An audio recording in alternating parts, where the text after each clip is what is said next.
Oke, mari kita sambung lagi kelanjutan dari novel Heavenly Demon.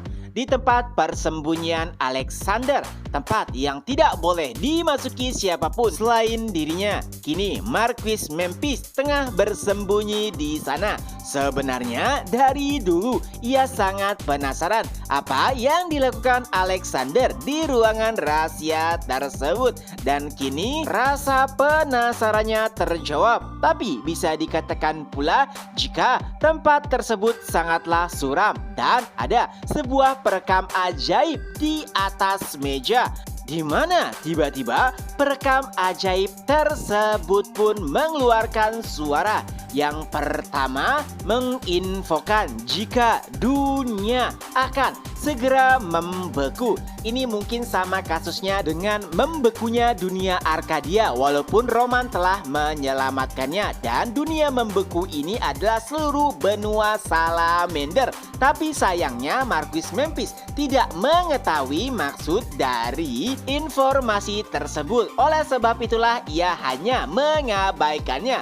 Lalu terdengar juga informasi kedua dari rekaman ajaib tersebut yang intinya adalah pintu kegelapan sebentar lagi akan segera terbuka. Dan saat itulah Marquis Memphis mulai berpikir, pintu kegelapan? Bukankah Alexander menggunakan sihir hitam dan bekerja sama dengan iblis? Itu artinya pintu kegelapan adalah pintu yang menuju dunia iblis, yang berarti pula bahwa benua Salamander akan dikuasai oleh iblis karena pintu yang menghubungkan benua Salamander dengan alam iblis terbuka. Tentunya itu adalah informasi yang mengejutkan karena mungkin dalam waktu dekat benua Salamander akan dikuasai oleh kegelapan, yang artinya Roman Dimitri bahkan tidak akan bisa bertahan. Ya, sekuat apapun Roman Dimitri, ia hanyalah manusia. Lalu jika Marquis Memphis bisa menggantikan Alexander untuk berhubungan dengan para iblis dan bekerja sama, itu berarti ia juga bisa menguasai benua di masa depan. Sebagai balasan membantu para iblis, itu adalah satu-satunya solusi agar dirinya bisa bertahan. Marquis Memphis menemukan secercah harapan, tapi sayangnya harapan tersebut langsung sirna. Tak kalah salah satu pengawalnya berkata, Marquis Memphis, sepertinya Roman Dimitri telah menemukan tempat persembunyian ini. Ya, wajah Marquis Memphis langsung muram karena tidak ada lagi yang bisa ia perbuat. Jumlah pengawal keluarga Memphis memang tidak sedikit, tapi di hadapan Roman Dimitri mereka hanyalah kroco. Dan yang lebih mengesalkan adalah ruang rahasia tersebut hanya memiliki satu akses masuk, yang artinya ia benar-benar terperangkap. Dan tak lama kemudian suara yang paling tidak ingin didengar oleh Marquis Memphis pun terdengar. Yo, Marquis Memphis, seharusnya jika kau ingin melarikan diri, bukankah kau harus memilih tempat yang jauh? Ya, itu adalah suara Roman Dimitri. Wajah Marquis Memphis pun langsung pucat. Adapun para pengawalnya bukannya merindungi Memphis, mereka malah langsung berlutut dan menjatuhkan senjata mereka.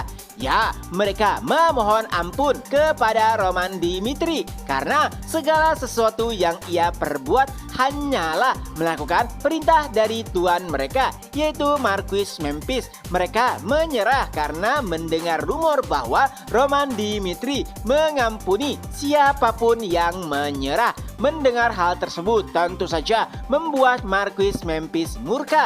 Mereka adalah orang-orang yang telah dibesarkan oleh keluarga Memphis dan ada banyak hal yang telah mereka dapat.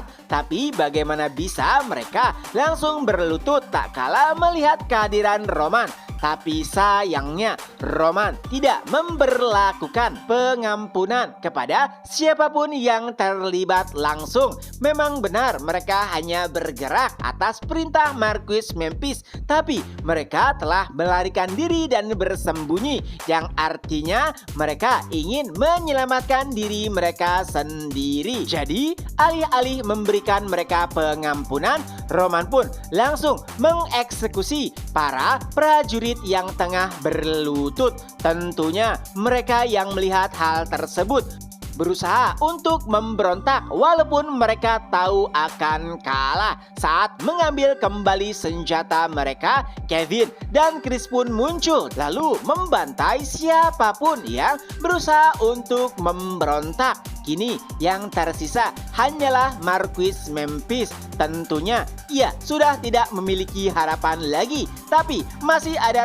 satu cara yang tersisa, yaitu informasi yang tengah ia dapat sebelumnya. Marquis Memphis pun memohon untuk diampuni karena ia memiliki informasi yang akan berguna untuk Dimitri ke depannya. Bencana mengerikan akan segera menimpa benua Salamander, dan dialah yang memiliki informasi tersebut. Jika dirinya dimaafkan, maka semua informasi yang ia miliki akan diserahkan kepada Roman.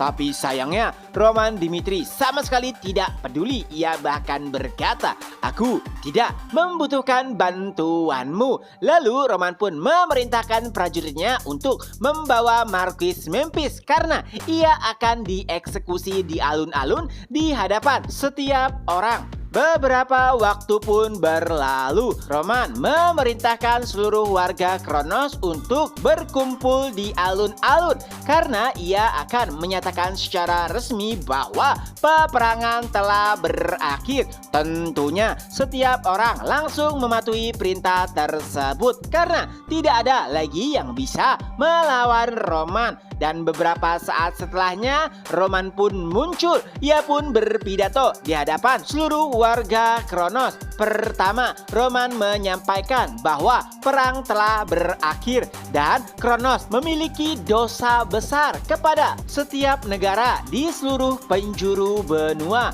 Ya, kemuliaan yang mereka dapat berasal dari kerjasama dengan para iblis. Tentunya itu adalah hal yang tabu.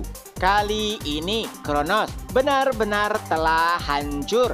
Angan-angan mereka untuk menguasai benua tidak akan pernah tercapai lagi. Roman menyampaikan bahwa ia akan menciptakan masa depan baru bagi benua Salamander, di mana kebijakan Roman Dimitri akan diterapkan sepenuhnya. Ya, tentu saja itu adalah kebijakan yang adil, yang mana bahkan jika dirinya melanggar akan mendapatkan hukuman. Jadi, siapapun yang ingin bertahan di masa depan maka harus mengikuti peraturan baru Roman Dimitri. Intinya di sini Roman tidak akan membeda-bedakan siapapun, mau itu mereka yang sebelumnya adalah pengikut Kronos atau bahkan pengikut Dimitri. Mereka akan mendapatkan perlakuan yang sama selama menjalani peraturan baru yang diciptakan oleh Dimitri.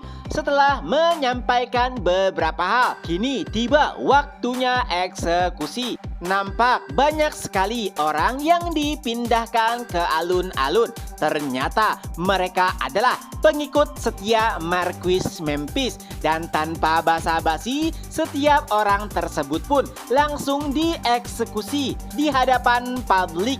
Ya, mereka tidak berhak mendapatkan pengampunan. Oleh sebab itulah mereka langsung dieksekusi, dan juga itu bisa menjadi pembelajaran bagi siapapun yang menentang Roman Dimitri. Setelah mengeksekusi seluruh pengikut Memphis, kini yang tersisa hanyalah Marquis Memphis seorang. Di hadapan para rakyat Kronos, Marquis Memphis dirantai di tengah alun-alun. Tapi Roman tidak langsung mengeksekusinya, melainkan membiarkan ia terikat di alun-alun sampai mati. Tentunya itu adalah kabar buruk bagi Memphis. Tidak hanya dipermalukan, ia juga disiksa sampai mati. Ia pun meminta agar dirinya langsung dipenggal seperti orang-orang sebelumnya. Tapi sayangnya Roman tidak peduli. Lalu ia membisiki Memphis dan berkata,